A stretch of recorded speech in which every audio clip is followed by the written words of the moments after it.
Hello, everyone. It's Friday. It's a happy Friday. It's a Bible and Archaeology free for all. We're here live with you on YouTube. If you're listening to this at a later recording, this episode is coming to you, well, a recording of a live event where you can come and ask questions. So if you're watching this live, we're very happy to have you here with us today. Happy to see you, and we're looking forward to hearing from you and any questions that you might have. Bob, happy Friday. Glad to see you today. Happy Friday. Good to see you. As as is our wont, we like to open ourselves up once a month to your questions on a free-for-all format. You come, you ask your questions, you might get your question answered. There's a guaranteed way to get your question answered. You can join us on Patreon and submit questions there. And if you do that, you know that your question will be answered. Or if you're here live on YouTube, you can put a little sticker. If you throw a little money behind your question, you know you're going to get that answered. You're also free just to submit any questions you like. You don't have to pay, and your question might get picked as well, depending on the feeling of the talk at the time. So lots of ways to get your questions into us, but we're happy to have you, happy to see you today for what'll probably be a wide-ranging conversation. So before we get into, the question kind of stuff from today, Bob, I want to start with a little bit of a follow-up Mhm. on last week's podcast topic. We're not going to go into everything. Last week we talked about the Ten Commandments and some of the potential legislation stuff. Mhm. There's been a lot of, naturally, I think, a lot of feedback on that, a lot of response to that. And we wanted to give like one moment of additional clarification for you or some additional reading recommendations because we had some questions about, as we were raising that question, which version of the Ten Commandments are they going to use? And I was looking through the Louisiana House bill a little bit more, and it includes in there, right, the proposed version. Now, that doesn't mean this is going to be the version that actually gets used. This is that proposed one if this gets passed. And it's a version that's kind of similar to the King James Version, but is also different than the King James Version of Exodus 20. And it Mhm. itself has an interesting backstory with this fraternal order of the Eagles. And the movie, The Ten Commandments, they came out in the 50s. And so it has its own backstory. If you're wanting to hear more about that, Dan McCullen of Data Over Dogma, they did a great episode talking about this. So I'd recommend go over there and listen to that. But Bob, anything you wanted to add to the chat? We said a lot last week, but in the follow-up, anything that you want to kind of touch on or circle back around to with that? I also always want to plug my old friend Non-Stamp Collector. Many of you are familiar with Non-Stamp Collector, who makes videos with they illustrated him with the Mac Paint, but he wrote these brilliant scripts and he voiced them all himself. And he wrote a great one on this concept that the Ten Commandments are the underlying foundation for the Western or the U.S. Ethic of our laws and practices. And he did it in a creative way. He does it as a conversation between God and I think it was Gabriel, and basically saying, I want to put these, I want to make sure they're in all of the courthouses across the country, but we're not going to follow any of them. And now, how do we make this work? And Gabriel's convincing God, no, no, no. As long as you got three, you're okay. And it's a good one. And so do a YouTube search for non-stamp collector, We'll put it in the one description word, of this video as well for you. You can find a correct. redirect there. And then you can watch this video because he did this years ago. But it just keeps recurring. But it demonstrates the absurdity of this notion that the Ten Commandments, A, underlie, Western laws, and B, that we don't follow, this thing underlies it and it's diametrically opposed to the First Amendment, and we don't follow them anyway. Yeah. So please check out Non-Stamp Collector's video. And we did have some questions Mhm. asking for a little bit more on the specific meaning of individual commandments. So we are going to come back to that. So if you would listen through that one Mhm. and you're interested in more of like the unpacking commandment by commandment, what does this really mean and some of these differences, we'll come back to that topic on a future day. So we saw your questions there. We're going to come back to that in the future. And speaking of coming back to, I do want to return to a question from our last free for all that we got from JC about possible etymologies for a word for saffron and its connections. So, JC, we did some looking into this, and with etymologies, right, there's always some difficulties. And regarding some of the roots you're looking at, it's outside of some of our language specialties, but from what we could find, it looks like it's a really disputed etymology. Some are pointing it in one way or another. There is seemingly a strong connection between the Greek and the Hebrew word for crocus, which, right, the crocus flower gets connected to saffron. Some of the connections in the etymologies for saffron are definitely connected to yellow. And so the exact derivations from Sumerian or some of these others and some of the related roots in the Peshitta and Tanakh, maybe, but we couldn't find anything that's like a definite solid yes on this. Now, that doesn't mean that a specialist couldn't come along and research that in the future. So maybe this is a place to do some examination and to hunt this down a little bit. And I see we have another question here from JC today that we'll jump onto as well. Do you have any thoughts on the roots of the Akkadian word suprum and suprum as they relate to Nebuchadnezzar's nails, birds, and the shofar? What do these words tell us about Nebuchadnezzar and his nails? Are they so named because of their pointiness? Are these points in the Sepharim good for anything? So a little bit of an etymology question here again, which I'd say we'd have to look into that part. But again, etymologies are usually disputed. But the nails and the madness part of Nebuchadnezzar, Bob, let's start there. Can you give us a refresher for those who may not know? What is this talking about? Where's this coming from? Kind of the quick background of the story before we get into the meaning of this. Right. Yeah. First of all, JC, thank you. Thank you for your for supporting us and for your enthusiasm here. And you're asking some great questions.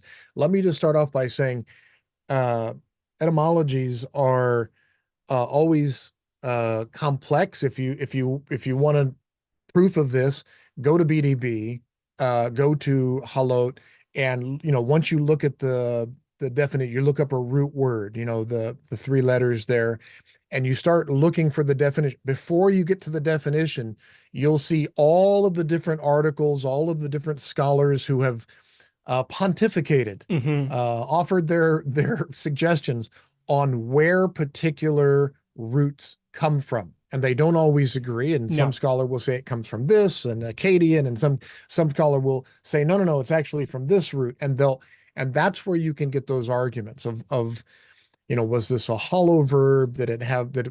Was there a hey that fell off the end? And so that's for those of you watching, that's what JC's talking about. There's also some letters that are sibilants, right? It's a samek, or it's a sin, or it's a shin, or it's a tsadi.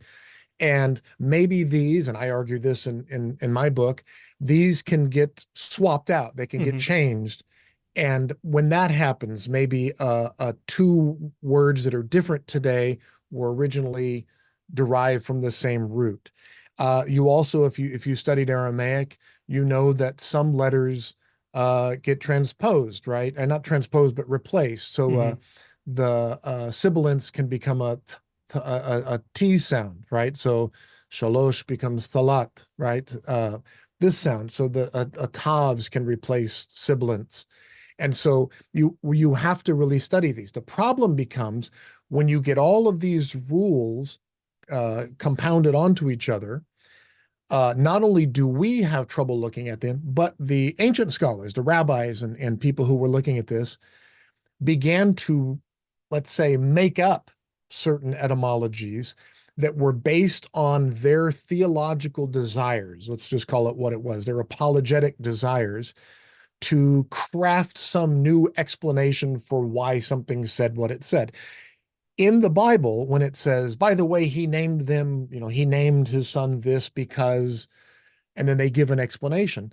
A lot of these are good etymological explanations, right? He heard God's voice, so he named him, a name that has this root Shema, right? For to hear, something like that. Or he asked, right? But all other times you have these etymological explanations that don't really reflect what the actual explanation is. I've talked about this with the name Issachar. If you look at the story in Genesis chapter 30, they're noodling around with a little bit, and this happens quite a bit. Hmm. And so a lot of the etymologies we get explained in the Bible are good etymologies. Others of them are what we call folk etymologies. They're creative, but that's not necessarily where the word came from. And so you've got that in the text itself, plus you've got the rabbinic tradition of all these creative etymologies. And then you're dealing with that, plus you're dealing with modern scholarship, and this is why it gets so complex. And so it's a great exercise. It's fun to do.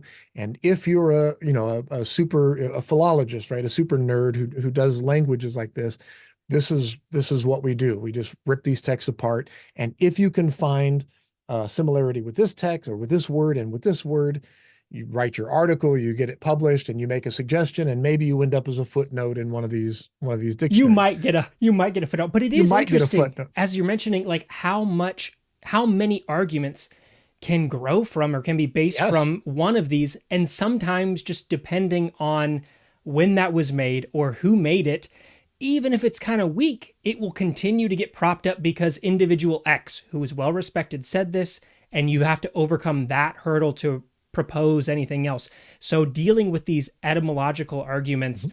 and some of these questions can be really difficult. And as you're mentioning, right, the theological interpretations with them, they don't just stop in like an ancient context, they continue on now. And a lot of times, especially if you're seeing these etymological arguments like on TikTok or this or that, a lot of them are really bad. They're the Yeah. forced version of the false etymology off of how it sounds to us and how we might. And so it does get really, really tricky as you're dealing with these things. And let's be very honest. The videos that we see on YouTube, on TikTok, on these things of people saying, "Now look, see this word looks exactly like this word," or what you read in the Bible code, or what a lot of the modern folk etymologies, these claims of, this word is, see, it's tied to this word. They are just as bad. They are just as ridiculous as a lot of the stuff we got in medieval times, as a lot of the stuff we got in the rabbinic times, as a lot of some of them that we have in the Bible. Yeah. So they are just false folk, and others that you see that scholars are suggesting are right on the money. And then the Hmm. question is, how do you differentiate between the ones that are good and the ones that, and then scholars will then argue, where, you're just listening to that guy because he's an endowed chair at a major university. What about this guy who's, a young graduate student who nailed it, who's got it right? And should we be listening to her? Should we be listening to this scholar? And that's what scholarship's about. Is Yeah. This is why peer review is so important, right? So, other scholars will look, actually, I think she got it right. She's nailed it. And that's where and it usually takes not just, a couple of hours, a couple of weeks, it takes years, if Yeah. not decades, for these to filter through and to get published and to work their way up. But that shouldn't stop us from examining the text like JC is doing and saying, hey, is this word related to this word? Is this word related to, could this be? And if you're doing that and asking the questions, you're going to have a deeper understanding, and you're going to spend your time saying, I think I need to filter that etymology out. I think I heard somebody say that, but that's probably not right. But this one, it looks like it is. And that's how you get a deeper understanding of the text. So, kudos to JC. Keep digging, keep asking those questions. It's like a text excavator. Just Yeah. keep looking, study those ancient languages, and try to find those cognates. All of that is to say, yes, it looks like saffron is related to crocus, but whether it's related to these other things, we don't know. But we promised we'd get back to you, and there it is. And then tagging this into his second question regarding the nails, right? Oh Similar yeah, kind of disagreements, but then can we jump to that Nebuchadnezzar? This is that descent of yeah, Nebuchadnezzar into madness, where you might have seen these famous paintings where he's got the long hair and the long sure. nails and he's gone out into the wilderness. What's the So point of that story? Because it is such an odd like turn in Daniel. that's right. In Daniel 4, you have, one of the themes of Daniel is, and especially in Second Temple Judaism, any of the pseudepigraphical literature, the stuff that didn't make it into the Bible, but especially in Daniel, don't worship idols. Don't worship idols. Don't worship idols. You've got the prophets yelling this, you've got commandments against it, but idolatry, not leaving the faith, not worshiping these other gods, and also worshiping the one Hebrew God.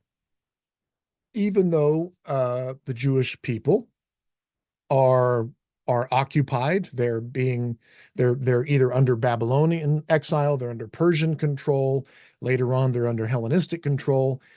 But the concept is the same. Stay faithful, stay true to this one God. And so you keep getting this, and you start to get stories in Daniel. You know, it's like a serial text. It's like these stories. It's like Gilligan's Island, right? You get story after story, and they don't need to be in order, and but you get tale after tale of King so and so, doesn't matter the period, says you must worship my God. And then the hero of the story, whoever it is, Daniel or Shadrach, Meshach, and Abednego, whoever it is, says, I will not worship the God. And then I'm going to punish you. I'm going to throw you in a lion's den, or I'm going to throw you in a fiery furnace, whatever the story is. And they say, okay, I will die for my God. And then they don't die. Something miracle happens. And then the king, the foreign king says, truly your God is the true God, and my God is false. Yep. And then the story ends, they start a new God. You will worship my God only. And it just repeats. And the stories are to show that the Hebrew God is the true God, and that the Babylonian God or the Persian or whatever isn't. In Daniel 4, you get this story of the Babylonian king has conquered everything. He's the most powerful king. He's ruling, and it's the analogy of this tree. And it's just the most powerful tree. But the king is going to be, let's say, humbled. And so he's going to, and in the use of the language that we see in Daniel 4, he's going to lose his mind. And he's going to specifically become like a beast of the field. So he's gonna become so arrogant and so powerful, and nobody can tell him what to do, but he's gonna lose control of his own faculties, and he's gonna go out into the field. He's gonna grow his hair out. He's gonna start wandering in the field. His nails are going to grow. He's gonna, what's it say? He's going to he was driven away from human society, ate grass like an ox, bathed with the dew of heaven, hair grew as long as eagle's feathers, and his nail became like bird's claws. And I think the passage here is basically saying he just became a wild man. Yeah. Until his mind returned to him, and he humbled himself, and he said, oh, I shouldn't be as arrogant as God. And this theme goes back to the Tower of Babel or whatever. Don't try to be as arrogant. Try to be like God. Don't eat from the Garden of Eden, the tree. You have this theme as well. So this is just a continuation of that theme. And another point I think maybe to highlight in this, in the book of Daniel, right, the descriptions, these natural descriptions that we get of him, we get some of these phrases showing up a lot as well in this. And some people look at Daniel as maybe one of these educational learning how to write texts. So could some of these parallels, like, oh, look, these two words are similar, but they mean different things outside of that broader either theological meaning. They might also have a real practical meaning connected to some of this confusion of etymology. Like within these, they're also showing us there's difficulties in distinguishing some of these words. And so if you're learning to be a scribe, make sure you can separate this word from that word and what does it mean. So it might also be, JC, connected to some of your broader question and that within this one here. Bob, we have another question that's come in from Constellation Pegasus. Thank you, Constellation Pegasus. The question comes as follows. Evidently, Noah's flood didn't happen because we have Sumerian text that is not interrupted. Plus, the population of Sargon couldn't be reached from flood survivors. Is this all we need to debunk Christianity? We have evidence now. So I think, right, we're talking about the flood narratives here. And in addition to Constellation Pegasus references to a Sumerian text, we should also throw out, right, we have the Epic of Gilgamesh, we have Greek versions of flood narratives, we have a variety of these. Some that are very close to what we see in the biblical text, some that wander further afar. So, Bob, when we get this collection of texts, do you see this, like Constellation Pegasus is saying, as something that is a disproving or a debunking of this tradition? Or is that an option and we need to think of something else as well? How do we need to look at this plethora of texts? Sure. Well, let me just come out and say it because it's a free for all and I can say things. I can say things here that I couldn't say in other places that I've worked, that I try to say when I do these television interviews, and that sometimes they cut it out and sometimes they let me say. The flood didn't happen. There was no worldwide flood. There was no, and I've written on this publicly in the past, there was no flood that covered the highest point of the earth. And the reason we know this scientifically is there's just not enough water in our system. There's not enough H2O in our atmosphere, in our on land, under the earth, whatever. There's just not enough water to do that. So there was no worldwide flood. At best, what we're talking about probably is the memory of a regional flood. Hmm. By a regional flood, we're probably talking about the Black Sea, maybe the Mediterranean, but something that was catastrophic. Hmm. And the analogy that I use when I get asked and when I do interviews for these flood documentaries, when they're always looking for, Noah's Ark or whatever, and I say, look, Noah's Ark probably didn't exist. Eric Klein, my colleague Eric Klein at George Washington University, he always talks about if there was an ark, let's just postulate that there was, and it's going to land above the tree line. They don't have any wood up there. The first thing they're going to do is take it apart and either build houses or they're going to Yeah. burn it, right, for wood because Repurposing. they're freezing Absolutely. up that high. So you wouldn't expect to find it anyway. But aside, there was no flood, there was no ark. This is a story that was adapted from earlier stories like Gilgamesh, and then it was altered so that it reflected the monotheism of Judaism. Um, it's a popular story, and so just full stop. That's where we are on the scientifically. We can demonstrate that there wasn't Hmm. enough water. You're probably dealing with the memory of a catastrophic flood. And if you look at somebody who lives in New Orleans and you have Hurricane Katrina or Sandy up in New Jersey or Hurricane Beryl that's coming through Texas, if that's the world that you know and you've never left and you see this, you're going to think that this is a world-ending catastrophic flood. I can't imagine what's going on elsewhere. If you don't have the news, right? If you don't have the Right. news telling you this thing's coming, you just assume that this is happening everywhere in there and you just lost everything. And you And can't so this, see anywhere else. You don't no, have video footage you don't coming in have from another drones, you don't place have to show it's satellites, right. correct. And so the story that you're going to craft and you're going to tell is, boy, God got mad at something and he punished us and he destroyed everything. And that's the story that's going to, and that will get crafted and that will get, altered. And so that's the story that we have. And that's the story that the Israelites got. And they added to it this idea of, the question I always ask is how many animals were on the ark? Was there one pair, male and female, or were there seven pairs of clean animals? And how do we know what's a clean animal? They don't know yet, but seven pairs of clean and one pair of unclean. And the answer is yes, right? One part of that story in Genesis 6 through 9 says that there was one of each. And in other pairs, it says there was seven pairs of clean and one pair of unclean. And the reason that you have two different things, or how long did it rain, Hmm. right? Or, how long did it flood? The reason that you have two different stories is there was two different flood traditions that were kind of zipped together in the Hebrew tradition. Right. And so outside of just these other external ones, right, we're talking about two Right. internal biblical traditions that Correct. come together on top of these Right. other So not regions. only do you not have anything in the fossil record, and people say, no, there's fossils on the tops of, yeah, because when the earth was created, it used to be, and then the water receded. So not only do you not have anything in the fossil record, nothing scientifically that demonstrates a worldwide flood, but also we have evidence of these stories pre-existing the Bible that were adopted and changed into the Bible. And within the actual canonical Bible that we have, you've got these conflicting tales within what did the lions eat in their 150, if there was only two of them, right? What did the anteaters eat?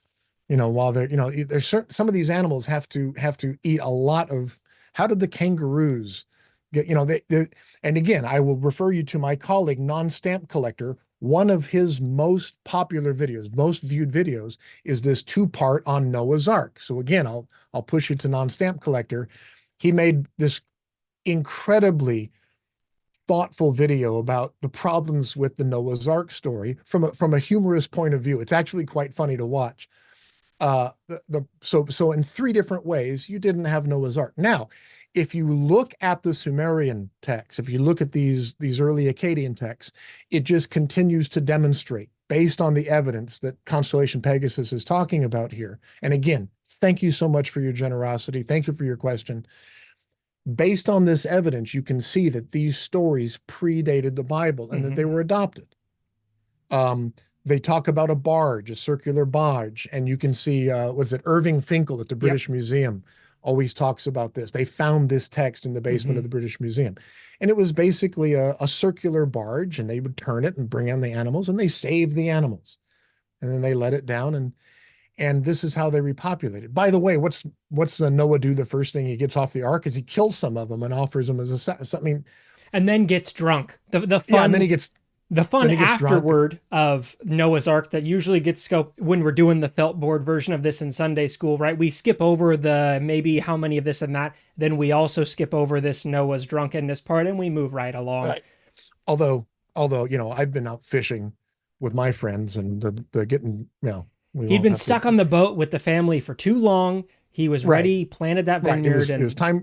It's 9 o'clock somewhere, right? So, as we say back in Fresno. So, fishing and drinking kind of go together.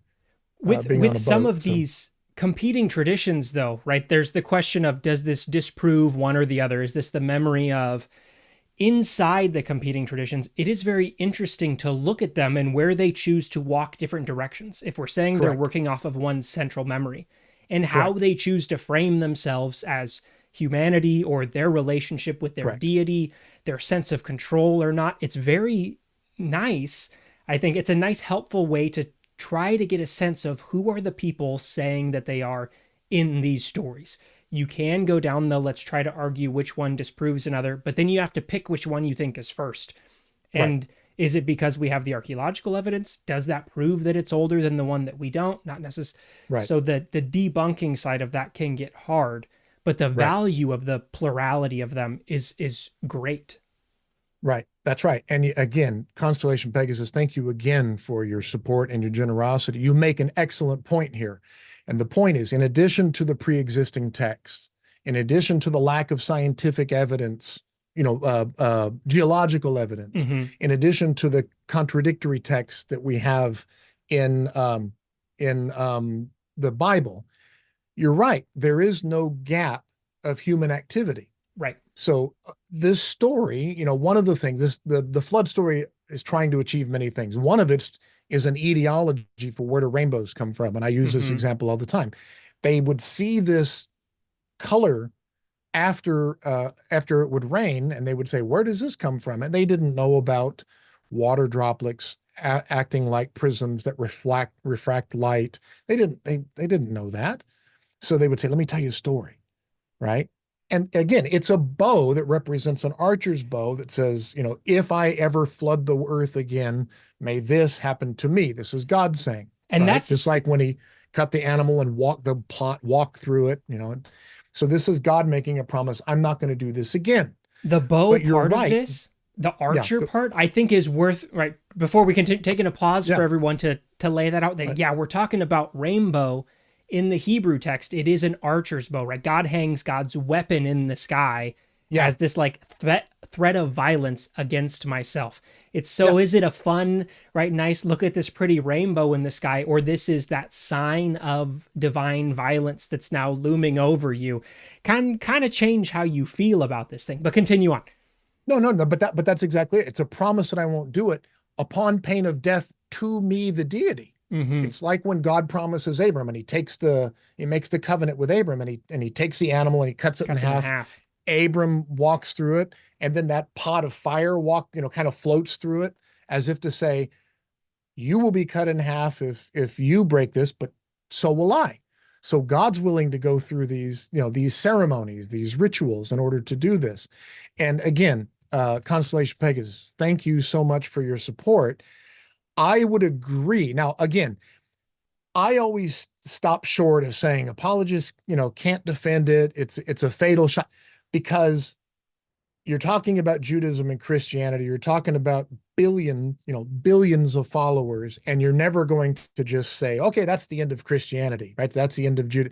There are always going to be people who are not only going to be believers in it, because let's just admit there are many Christians who don't believe in a 6-day creation. There are many Jews, by the way, who don't believe in a 6-day creation. They don't believe in these primordial stories. They know that they're myths. They know that that's part of the received tradition of the people. And they've found a way to say, all right, I believe in the fact that there's a God. I believe in this. This is part of my heritage and my tradition. And I'm going to believe that's how they, Mm-hmm. but as far as this fundamentalist view that every word in the Bible is literally true and we can prove it, and the apologist, yes, this is just yet another fatal shot to this. And it's why I always say a lot of my beef, if you want to have it, is not with people of faith. It's not with Christians and Jews or Muslims, it's with fundamentalism. Fundamentalism, this idea that every word of holy text has to be true, has to be, you can prove it, you can defend it, apologists, this kind of stuff. That's where the problem lies. People who say not only is the Bible 100% inerrant, infallible, but we should use it to legislate modern laws like we see with the Ten Commandments. This is basically the Christian equivalent of Sharia law. It's what we see in these fundamentalist Islamic countries. They use the Quran to say this is going to dictate all aspects of our law. And we condemn that. We say, oh, no, you can't do that, And yet here we are in the US where the founders said, yeah, we are absolutely never going to do that. And yet we see some people saying, oh, no, the Bible, we are a Christian nation. The Bible needs to dictate our modern civil laws, be it comes to what we do with a woman's body or putting up the biblical text in a classroom.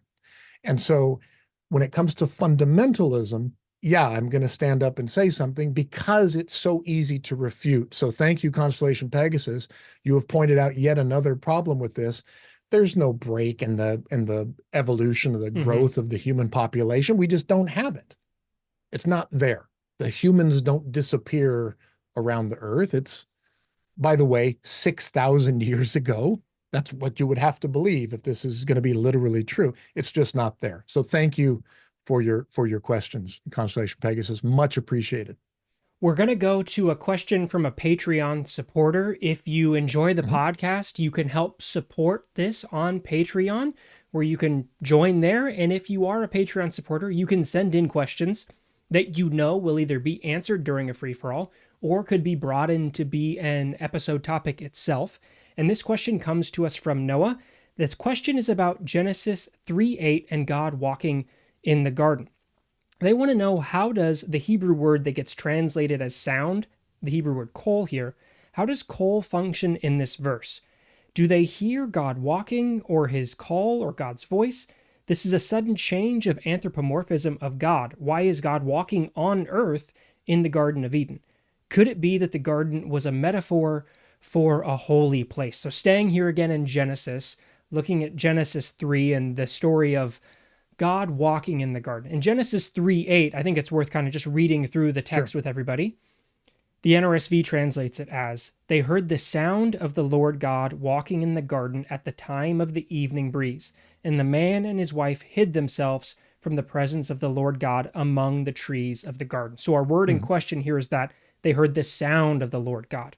So Bob, how do we need to understand that? Is the NRSV translation helpful here in its ambiguity, or should we be reading this as something else?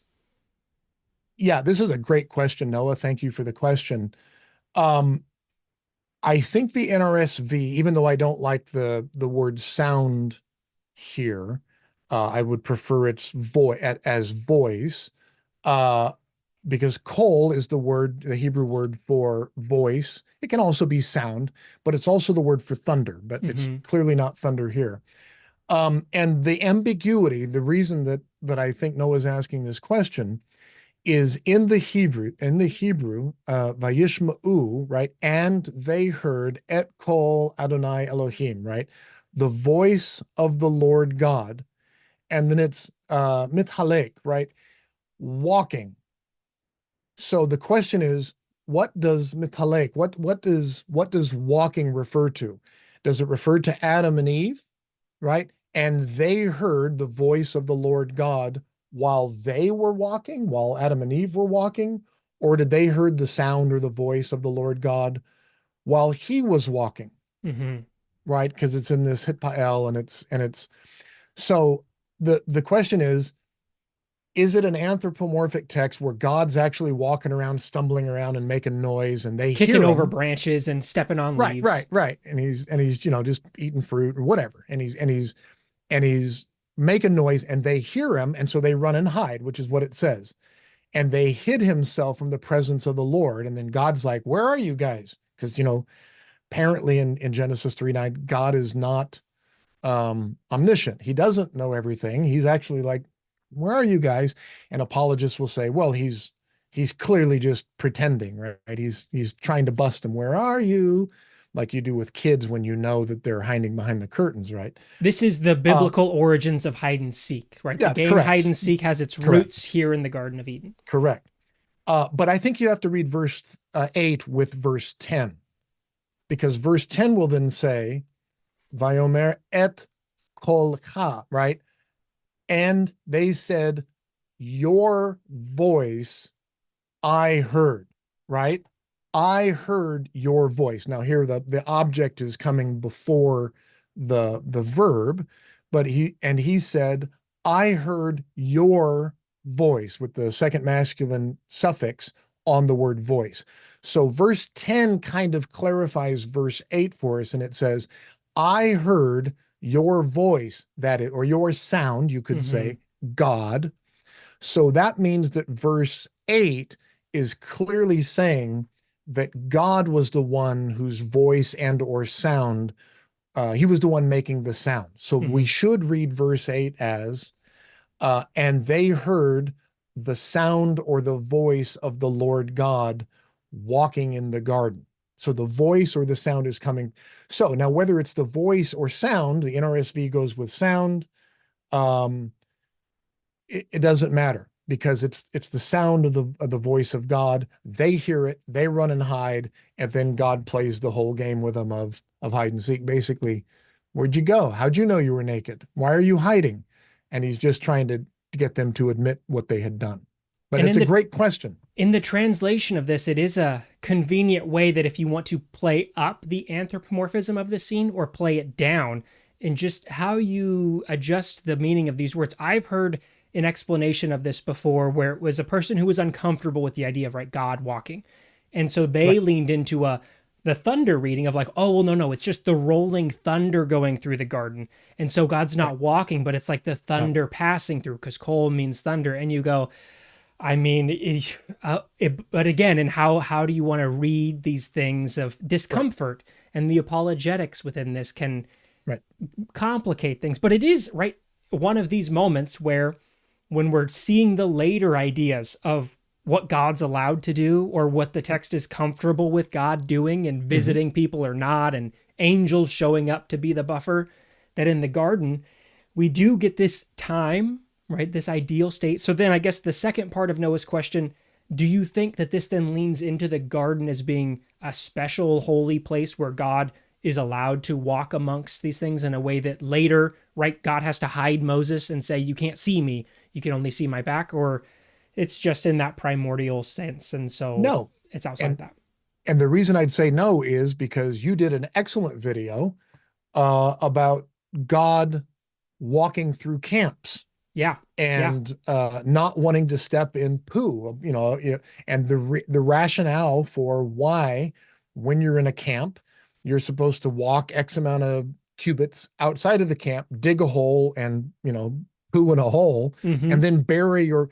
And the rationale is because the Lord God walks through your camps. Yeah.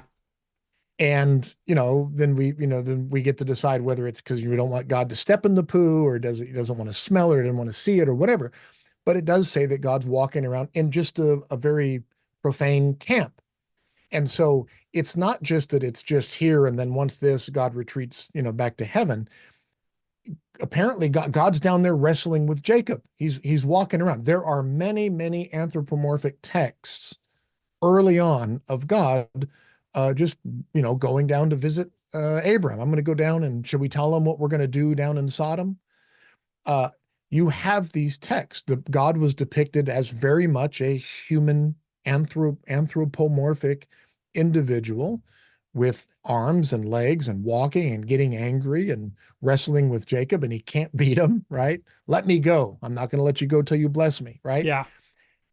To a point where then later on, Second Temple, Persian period, that concept's gone. God lives way up in the sky. By the way, the temple, goes from the house of God to the house where God's name is remembered, or where God's name, this is called name theology, where God's name is praised. God doesn't live in a house anymore, unlike what it says in 2 Samuel, I've lived in a house. Now it's just where God's name is praised, God's name is remembered. And so we see this transition from the anthropomorphic deity to the cosmic deity that's removed, and you've got angels and messengers, and that's what's going on. But it also tells us why it's so important, not only in archaeology, to leave things in context, but to understand the context of Scripture. You don't want to take a verse out and try to interpret it outside of its context. Verse 10 and understanding Hebrew helps us interpret verse 8. So Noah, thank you for your question. We appreciate that. And, we may need to come and spend some time walking through the garden in a future episode. We'll come back to that topic. Bob, I want to jump onto a comment that we got here from Aramgard that I'm interested in hearing your thoughts on. They ask, Is it possible Hezekiah didn't go on a shrine smashing spree, but found a way to spin what Sennacherib's army did? They destroyed every city except Jerusalem. Why wouldn't they have destroyed the shrines? So is it possible that Hezekiah's cultic reform is really some paint on the top of an external destruction? That's a good theory, because we know that Hezekiah pays him off in 2 Kings 18, is it? And we get two stories in 2 Kings 18. Basically, he shows up and he's like, well, I've sinned. Whatever you want, I'm going to pay you. And then he comes again. We get this story of he comes a second time, and then he says, open the gates, surrender. And he's like, no, I will never surrender. And you get the story that's now corroborated by Sennacherib's prism that says he put it under siege. And then he left, which has him paying him off. So we get the payoff story corroborated, but the idea that the camp was annihilated, we don't have. The question is, and again, I'm writing a book on this. My theory, and we've done a video on this, my theory is that Hezekiah may have been the one that destroyed the Ark of the Covenant. Now, this is a controversial theory. Nobody likes this, but it goes back to the list that Hezekiah brags about of items that were sacred to the Lord, that God either commanded his people to build, the Nehushtan and these sacred things that were in the Hebrew Bible. God said, Moses, build this, and then have them look at it if they get bit by a snake, right? So these were items that were commanded, according to the Bible, by God to be built. And Hezekiah is bragging about tearing them down because he now sees them as idols, or as something that takes away from the worship of the deity in Jerusalem. And they look like idols. And if we now have a temple, wouldn't the Ark of the Covenant kind of be this idol? So maybe Hezekiah listed the Ark in there, and then somebody said, you can't do that, and just erased the Ark, and that's where the Ark went. It just disappeared into history. So it's gone. It did exist, and now it's gone.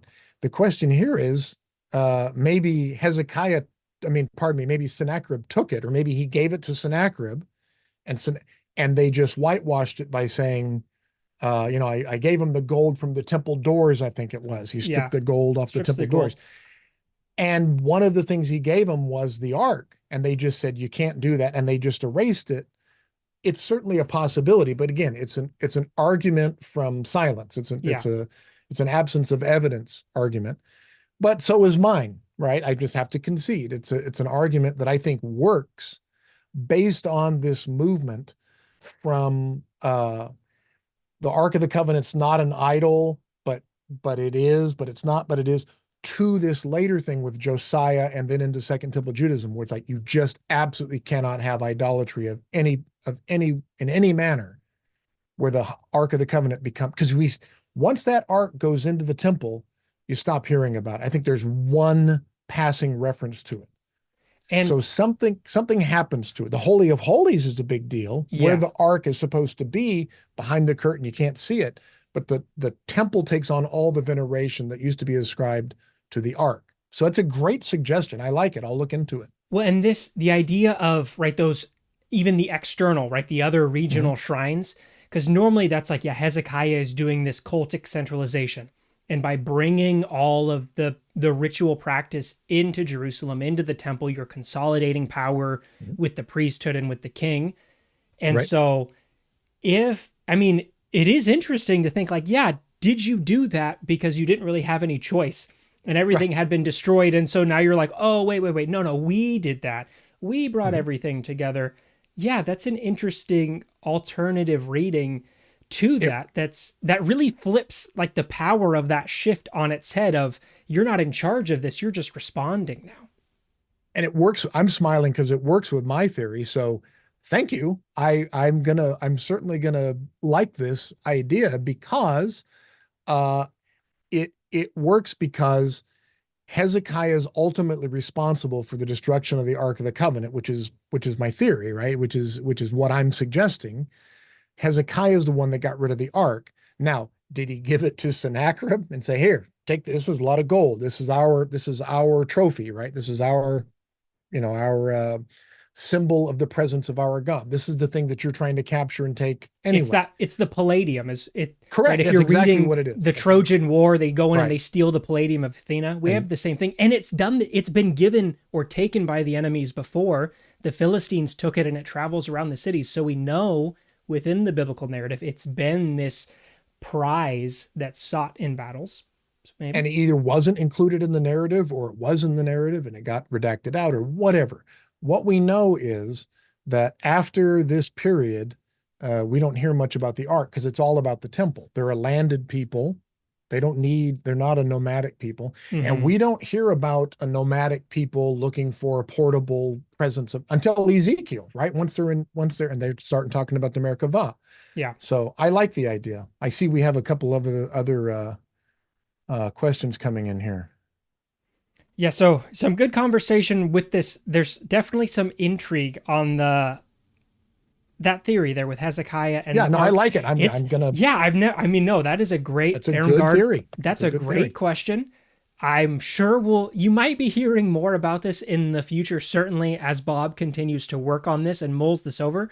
Because that's an interesting thought. It If you've works. Yeah, it It does. works. It's a fun one. See, this is what these free-for-alls are all about, because that's a wonderful idea. Thank you so much for that question. We have another question here from JC. Could the acanthus wreath of Corinthian capitals have been referred to by the cognate of Akkadian Kalilu wreath? Is this the point of the parapet of the golden gate of the temple? JC, thank you for your question and your support there. So I guess another etymology one for us here, Bob, that I don't, what do you think? I I think JC is giving us homework. I This think JC, I JC's. think we'll put this one in the bag like the Saffron one to look Yeah, at. and And we'll take it home and and we'll come especially back right like we did. connected with this, we're just talking about stripping the gold from the temple. So Yeah, we'll be thinking about this. So JC, let's come back to this one but next thank you. month for sure. Thank you. Yes, Yeah, absolutely. Thank you for the support. We for my really, summertime homework.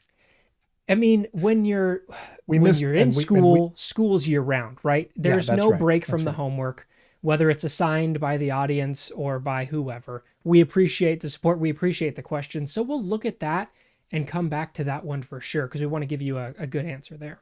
And we have one back up here from Constellation Pegasus about Lilith. Is that correct? Yeah. So Uh, Yeah, Lilith question from Constellation Pegasus. Absolutely. Another thing that's interesting, I've seen some rabbis say Adam had sex with Lilith and had demon offspring. What's the official stance Jews have on Lilith? Where I mean, Lilith is a huge question to Right, unpack. Um, right. your thoughts, Bob? Lilith. All right. So here's my take Well, on Lilith. And can we then now, explain as well for those who may not know who Lilith is? sure, Let's sure. do that backstory. So, number one, anytime you ask for an official stance that Jewish people have on anything, I avoid there. You know, it's like asking, what do Christians believe about? They believe lots of things, Mm-hmm. depending on who you ask. So, um, Lilith is mentioned, I believe, is it Isaiah, and it's in a list of, is it Isaiah? Is it Isaiah? I think so. In a listing of demons. It's in a listing of, it could be animals or Yeah. demons or something, but it gets mentioned and it comes interpreted as a demon. But let me tell you where the idea of it with Adam and Eve come from.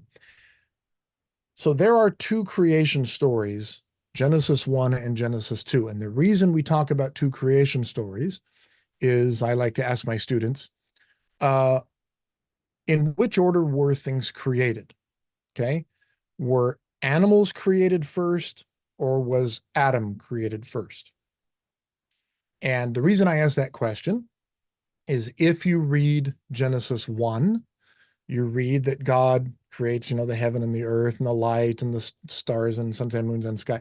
And then he fills up all these environments that he creates with the fish and the birds, and then the land beasts, the animals, Mm-hmm. and then the pinnacle of his creation, the last thing that he creates is humankind, male and female together. He creates them together.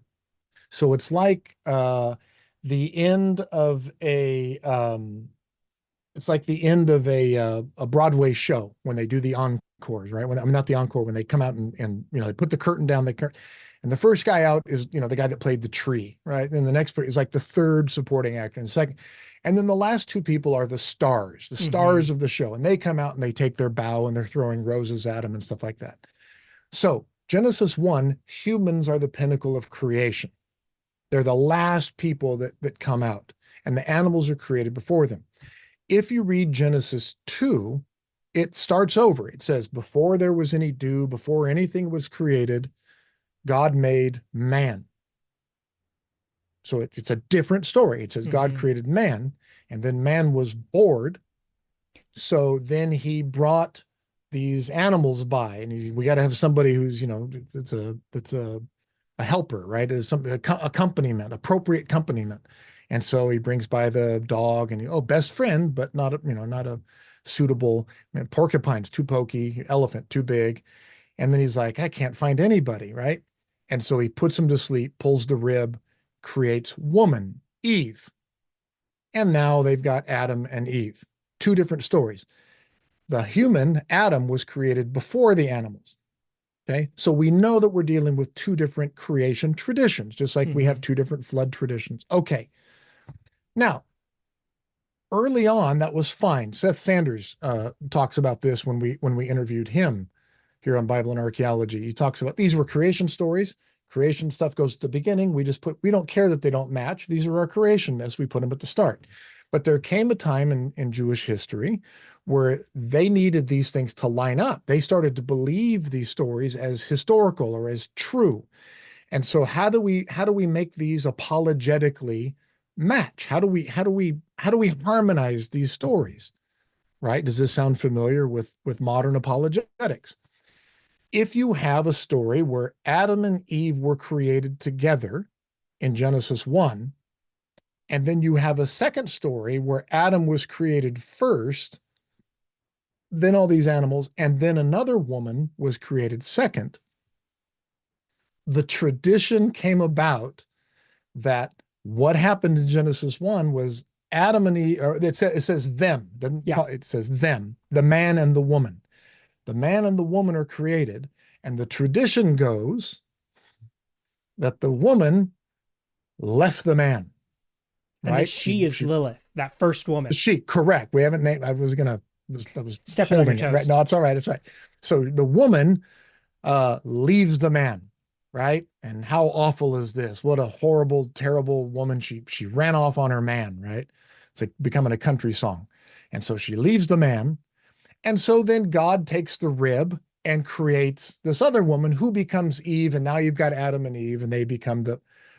So this evil woman, right, is now this demon, is now this thing that gets mentioned. And I see it all fits together. Look how it is.